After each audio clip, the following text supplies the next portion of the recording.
বিএনপির ভারপ্রাপ্ত চেয়ারম্যান তারেক রহমান বলেছেন, যত সংস্কার নিয়ে কথা হচ্ছে তার ৯৯% আগেই দিয়েছে বিএনপি। শনিবার ড্যাবের নির্বাচনের আয়োজনে লিটল ফ্লাওয়ার স্কুলে ভার্চুয়ালি যোগ দিয়ে তিনি বলেন, পরিবর্তনের শুরুটা বিএনপিকেই করতে হবে।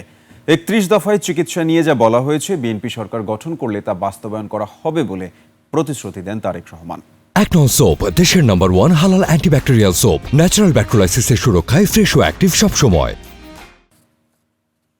এই যে যত রিফর্ম নিয়ে কথা হচ্ছে তার 99% রিফর্ম এই প্রস্তাবনাগুলো জাতির সামনে আজকে থেকে প্রায় ২.৫ বছর আগে বাংলাদেশ জাতীয়তাবাদী দল জাতির সামনে উপস্থাপন করেছিল।